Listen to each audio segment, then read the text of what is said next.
इससे पहले ना किसी ने सुनी, ना किसी ने देखी इतनी सटीक भविष्यवाणी। चाल चक्र। नमस्कार, बहुत स्वागत है आपका। आप देख रहे हैं चाल चक्र और मैं हूं आपके साथ शैलेंद्र पांडे। जिस तरह की स्थितियां परिस्थितियां अभी चल रही हैं, तमाम लोग घरों में बंद हैं, काम धाम है नहीं, स्थितियां निगेटिव हैं। बहुत सारे लोग अवसाद के, डिप्रेशन के शिकार हो रहे हैं और बहुत सारे लोग ऐसे भी हैं कि जब स्थितियां सामान्य थी तब भी उन्हें किसी तरह का डिप्रेशन था। आखिर ये डिप्रेशन, ये अवसाद होता क्या है? कौन से ग्रह होते हैं जो डिप्रेशन या अवसाद पैदा करते हैं? और अगर जीवन में डिप्रेशन है, अवसाद है, तो ज्योतिष के हिसाब से उसे दूर कैसे किया जाए? चाल चक्र में आज क्या खास है, चलिए बताते हैं आपको।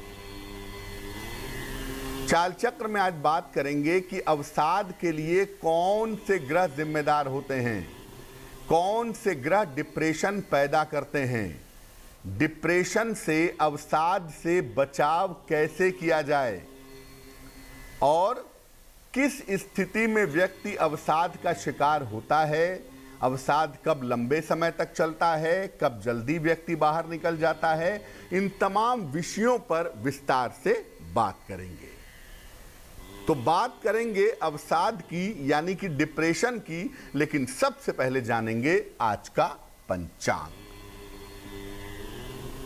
आज तिथि है वैशाख शुक्ल पक्ष की तृतीया तिथि, सुबह के 7:59 तक। नक्षत्र है मृगशिरा नक्षत्र, सुबह के 8:39 तक। चंद्रमा मिथुन राशि में संचरण कर रहे हैं। राहु काल का समय सुबह के 9 बजे से तकरीबन 10:30 तक। पूर्व दिशा की तरफ आज यात्रा करने की मनाही है, लेकिन अगर यात्रा करना जरूरी है, मजबूरी है, तो जरा सा घी खाकर और भगवान का स्मरण करके यात्रा करेंगे तो मुश्किल से बचे रहेंगे। इसके पहले की चर्चा की शुरुआत करें, आपको बताते हैं वो टेलीफोन नंबर जिस पर फोन करके आप कार्यक्रम में हमारे साथ जुड़ सकते हैं। हमारा फोन नंबर है 0120480733 0120480733। सबसे पहले जानते हैं कि आखिर कुंडली के वो कौन से ग्रह होते हैं जो डिप्रेशन या अवसाद पैदा करते हैं। देखिए, चंद्रमा जो है ना, ये मन का स्वामी है। चंद्रमा मनसो जायतः, मन का अधिपति है। और अवसाद कहाँ होता है? डिप्रेशन होता है आपके मन में। तो जब बात मन की होती है तो चंद्रमा को आप निग्लेक्ट नहीं कर सकते। चंद्रमा की सबसे बड़ी भूमिका होती है डिप्रेशन में। बुध जो है ये बुद्धि का मालिक है और अवसाद को नियंत्रित करता है या बढ़ाता है। डिप्रेशन जो है वो मन से होता है, लेकिन बुद्धि से आप डिप्रेशन को कंट्रोल कर सकते हैं। इसलिए चंद्रमा वाला पार्ट अगर खराब भी हो गया और बुध वाला पार्ट अगर ठीक है तो आप बहुत हद तक अपने डिप्रेशन को, अवसाद को नियंत्रित कर पाएंगे। चंद्रमा कमजोर हो या दूषित हो तो अवसाद होता है।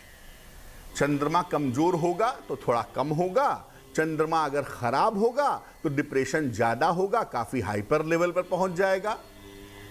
चंद्रमा को सबसे ज्यादा कमजोर करते हैं या दूषित करते हैं 3 प्लेनेट, शनि, राहु और सूर्य।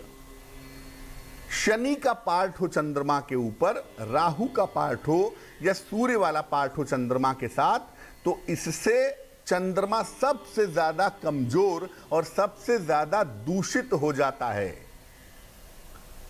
इनके प्रभाव से व्यक्ति अवसाद में चला जाता है। जब भी बात डिप्रेशन की होगी ना, आप कुंडली उठा करके देखिए, चंद्रमा कहीं ना कहीं प्रभावित हो रहा होगा। ज्यादा प्रभावित होगा, गहरा डिप्रेशन होगा, कम प्रभावित होगा, कम डिप्रेशन होगा। लेकिन चंद्र वाला पार्ट बड़ा इंपॉर्टेंट होता है जो व्यक्ति के जीवन में डिप्रेशन पैदा करता है। अब ये जानते हैं कि किन ग्रहों की स्थिति से व्यक्ति को डिप्रेशन हो जाता है। कौन से ऐसे ग्रह होते हैं जो व्यक्ति को डिप्रेशन में डाल देते हैं। शनि या राहु अगर चंद्रमा को प्रभावित करें तो अवसाद की स्थिति बन जाती है। वैसे देखिए, राहु की दृष्टि नहीं होती, तो आप ये सोचिए कि राहु चंद्रमा को देखेगा तो डिप्रेशन होगा, तो ऐसा नहीं होगा। राहु चंद्रमा के साथ बैठेगा ना, चंद्रमा राहु केतु के एक्सिस में आ जाएगा तो डिप्रेशन की संभावना बन जाएगी। शनि जब चंद्रमा को देखता है तो इसके दो हिस्से हैं। शनि चंद्रमा को देखेगा तो बड़ा डीप डिप्रेशन पैदा करता है। कभी कभी मन को इतना पीड़ित करता है ना कि व्यक्ति को लगता है कि दुनिया में सब भ्रम है, मुझे अध्यात्म की तरफ चलना चाहिए, मुझे दुनिया का सत्य जानना है। तो शनि वाला डिप्रेशन कभी कभी आदमी को स्पिरिचुअल बना देता है, ऐसा भी देखा गया है। ज्यादातर संत महात्माओं की या डीप मेडिटेशन करने वालों की कुंडली में शनि चंद्रमा का जो अध्यात्म वाला पार्ट है वो एक्टिव रहता हुआ देखा गया है। राहु वाला जो अवसाद है, राहु चंद्रमा वाला जो डिप्रेशन है, ये कल्पनात्मक समस्या पैदा करता है जिसका कोई अस्तित्व ही नहीं होता। ऑब्सेसिव कंपल्सिव डिसऑर्डर, ओसीडी जो नहीं है उसकी कल्पना करता है आदमी, क्योंकि राहु जो है ना ये इमेजिनेशन का, कल्पना का प्लेनेट है। चंद्रमा अगर कुंडली में अस्त हो जाता है, यानी आपका जन्म अमावस्या के आसपास का होता है अगर, तो चंद्रमा ऐसी स्थिति में अस्त होगा, और चंद्रमा अस्त होगा तो भी अवसाद की स्थिति बनेगी, बन सकती है। चंद्रमा अगर खराब हो और बुध अगर ठीक हो तो सकता है आपको डिप्रेशन हो, लेकिन आप दवाइयाँ खा के, काउंसलिंग करके, ध्यान करके, पूजा उपासना करके अवसाद से बाहर निकल जाएंगे। लेकिन अगर बुध भी गड़बड़ हो गया तो अवसाद से निकलना काफी कठिन हो जाएगा। एक तरफ चंद्रमा खराब है, डिप्रेशन होगा, दूसरी तरफ बुध खराब है, बुद्धि भी काम नहीं करेगी, तो ऐसा डिप्रेशन बड़ा गहरा होता है और इससे निकलने में बड़ा वक्त लगता है। कभी कभी आदमी इससे कभी भी निकल नहीं पाता। यह भी देखा गया है कि कभी कभी बृहस्पति भी व्यक्ति को अवसाद से बाहर निकाल देता है, क्योंकि शास्त्र एक बात कहता है, किम कुर्वन्ति ग्रहा सर्वे यस्य केंद्रे बृहस्पति। सारे ग्रह आपका क्या बिगाड़ लेंगे अगर केंद्र में बृहस्पति बैठा हो। तो अगर केंद्रस्थ बृहस्पति हो और मजबूत हो तो वो भी अवसाद को रेगुलेट कर देता है, अवसाद को कंट्रोल में ले आता है।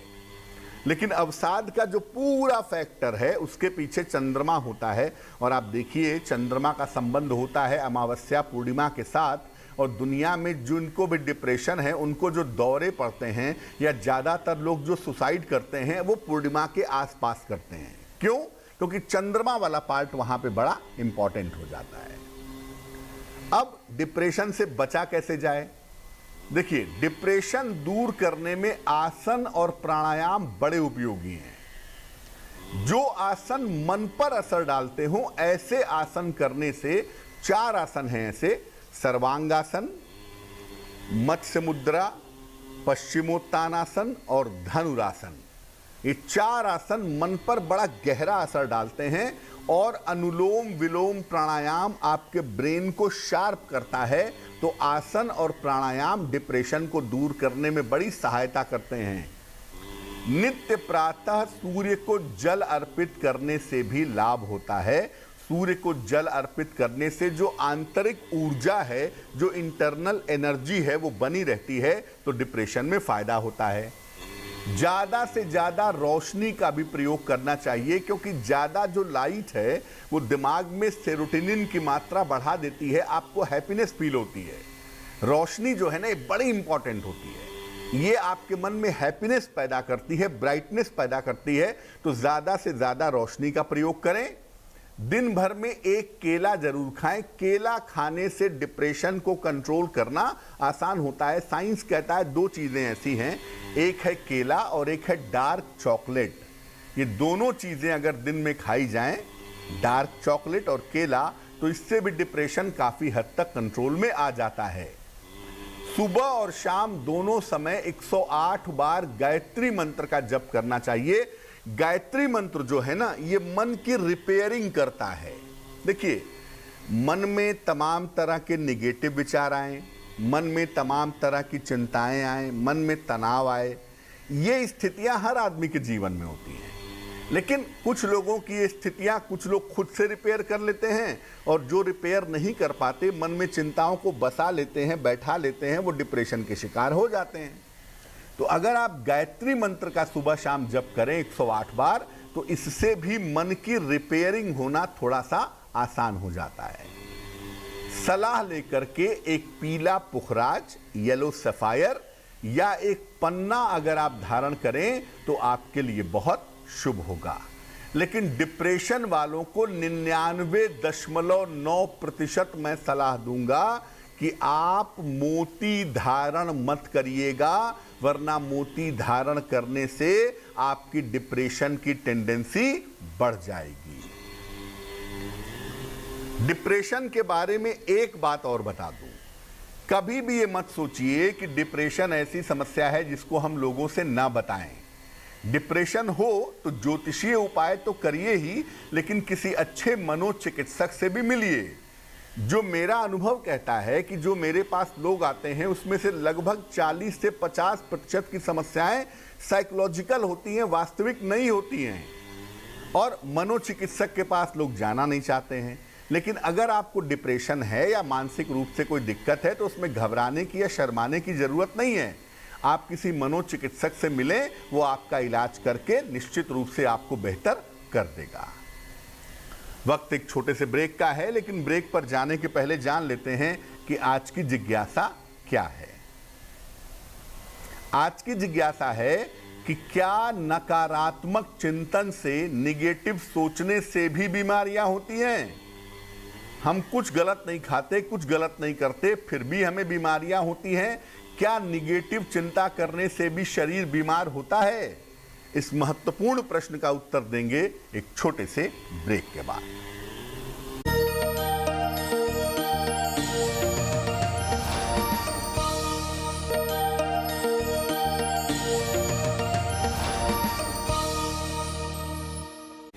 स्वागत है आपका ब्रेक के बाद। ब्रेक पर जाने के पहले हम अवसाद के ग्रहों के बारे में आपको बता रहे थे। इस समय एक दर्शक जुड़ रही हैं, रीना है हमारे साथ छत्तीसगढ़ से, उनसे बात करते हैं। बताइए।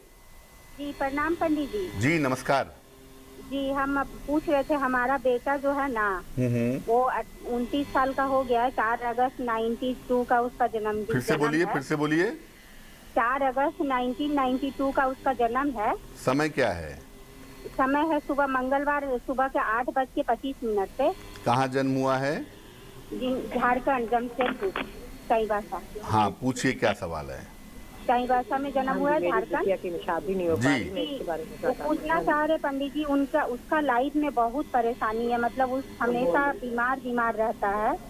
हेलो, उसको सुख बिल्कुल भी नहीं है। तो क्या है प्रॉब्लम जो हमेशा परेशान, तबीयत खराब रहता है? आपके बेटे की कुंडली है सिंह लग्न की, और आपके बेटे की राशि बनती है तुला राशि। देखो, सिंह लग्न में स्वास्थ्य का सबसे अहम जो प्लेनेट है वो सूर्य है। इस लग्न का स्वामी भी है।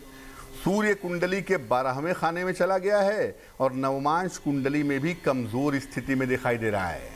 तो सूर्य के कमजोर होने की वजह से एक तो स्वास्थ्य अच्छा नहीं है, और दूसरा सूर्य के कमजोर होने की वजह से ही जीवन में सेटल नहीं हो पा रहे हैं। तो अगर इनको सूर्य की उपासना करवाई जाए, सूर्य वाले पार्ट को ठीक किया जाए, फायर एलिमेंट को, तो ये काफ़ी बेहतर हो जाएंगे। क्या करेंगे? एक इनको माणिक्य बनवा के पहनाएंगे। रूबी कहते हैं अंग्रेजी में, हिंदी में कहते हैं माणिक्य। 6 से 8 रत्ती का माणिक्य तांबे या सोने की अंगूठी में, दाहिने हाथ की अनामिका उंगली में। रविवार को सवेरे माणिक्य पहनाने से इनको लाभ होगा। तो आप एक इनको माणिक्य पहना दीजिए, और दूसरा इनको बोलिए रोज सुबह सूर्य भगवान को जल चढ़ाएं, और रोज सवेरे 108 बार ओम आदित्याय नमः इस मंत्र का अगर जप करें तो इनके लिए बहुत अच्छा रहेगा। वक्त एक और छोटे से ब्रेक का हो गया है, और ब्रेक के बाद वापस आएंगे तो बात आपके राशियों की करेंगे, आपके प्रश्न का उत्तर भी देंगे, और समाधान करेंगे कुछ और सवालों का।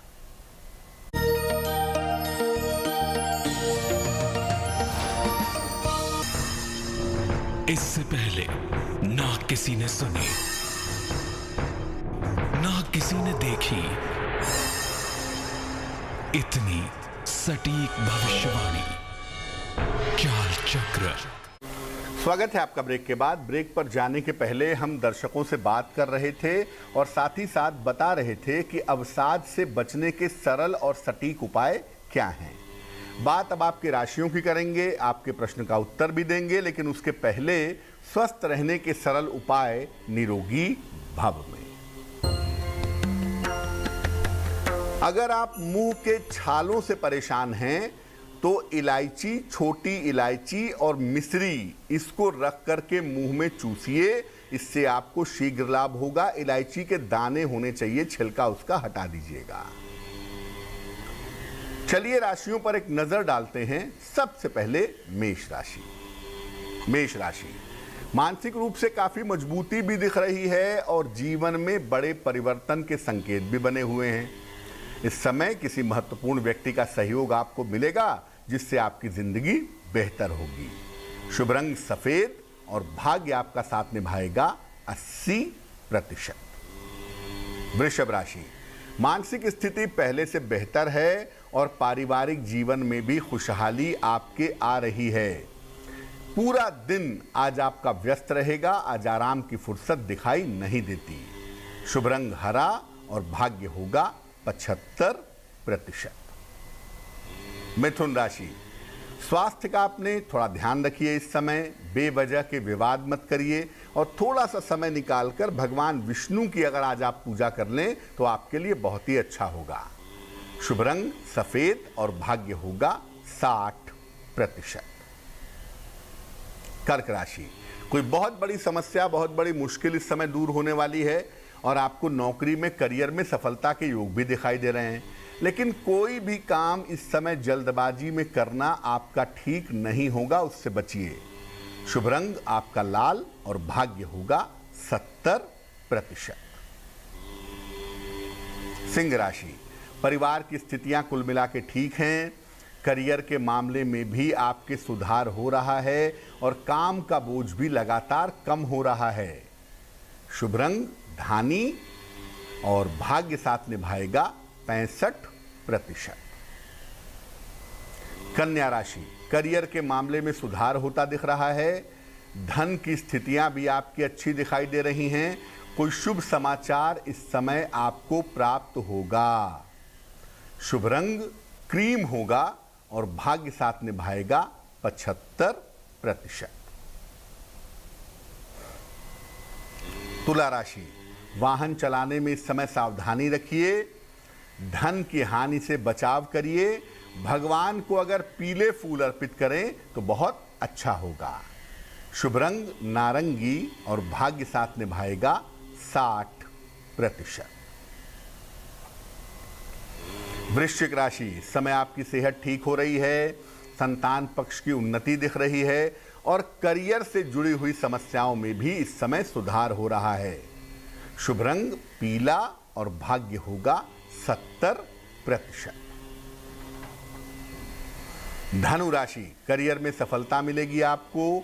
इस समय किसी भी बड़े परिवर्तन के लिए तैयार रहना चाहिए। धन की स्थिति में भी सुधार होता दिख रहा है। शुभ रंग नीला और भाग्य होगा 80%। मकर राशि करियर में पद प्रतिष्ठा का लाभ दिख रहा है। आकस्मिक धन लाभ के योग बने हुए हैं। किसी भी मामले में जल्दबाजी न करें तो आपके लिए बेहतर होगा। शुभ रंग आसमानी और भाग्य होगा 90%। कुंभ राशि देखिए थोड़ा स्वास्थ्य का ध्यान रखिए। काम का प्रेशर बढ़ा हुआ है, उसको लेकर चिंता मत करिए। थोड़ा सा समय अगर आप पूजा उपासना में दें तो आपके लिए बहुत अच्छा होगा। शुभ रंग सुनहरा और भाग्य होगा 60%। मीन राशि संतान प्राप्ति के योग बन रहे हैं। आर्थिक पक्ष आपका अच्छा रहेगा। इस समय परिवार का सहयोग बना रहेगा। शुभ रंग लाल और भाग्य साथ निभाएगा 70%। इस बीच एक दर्शक जुड़ रहे हैं, नीरज जी हैं हमारे साथ, उत्तर प्रदेश से जुड़ रहे हैं। बताइए नीरज जी। जी पंडित जी, मैं अपनी बेटी के बारे में पूछना चाहता हूँ। जन्म तारीख बताइए बेटी की। 25 अक्टूबर 1996। 25 अक्टूबर 1996। समय बताइए। दोपहर के 3:32 दोपहर। कहाँ जन्म हुआ है? ललितपुर उत्तर प्रदेश। ललितपुर उत्तर प्रदेश।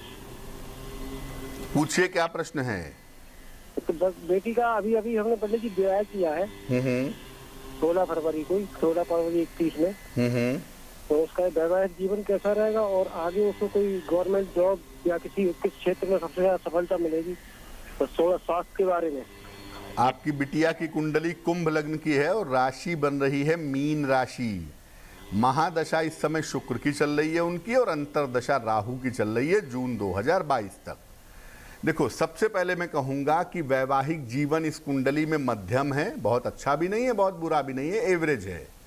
और जून 2022 तक इनको अपने वैवाहिक जीवन का ध्यान रखना चाहिए, शांति रखनी चाहिए, अपने क्रोध और स्वभाव पर नियंत्रण बनाए रखें तो बेहतर होगा। जहां तक नौकरी का सवाल है, प्रशासनिक सेवा में जाना चाहें, यूपी पीसीएस की तैयारी करना चाहें या शिक्षा क्षेत्र में नौकरी करना चाहें, प्रशासन या शिक्षा क्षेत्र में बेहतरीन नौकरी के चांसेस योग इस कुंडली में दिखाई दे रहे हैं। क्या करना चाहिए? अपनी बिटिया को एक ओपल बनवा के पहना दें, तकरीबन 10 से 12 रत्ती का ओपल चांदी की अंगूठी में, दाहिने हाथ की तर्जनी उंगली में, शुक्रवार की शाम को ओपल पहनाने से लाभ होगा। एक और दर्शक जुड़ रहे हैं हमारे साथ, मोहन जी हैं मध्य प्रदेश से, उनसे बात करते हैं। मोहन जी बताइए। हाँ सर, बोलिए बोलिए। बेटे के बारे में पूछना चाहता हूँ। बेटे के बारे में? बेटे के जन्म तिथि मालूम है, मेरी खुद की जन्म तिथि दोनों के बारे में। बेटे की जन्म तारीख बताइए।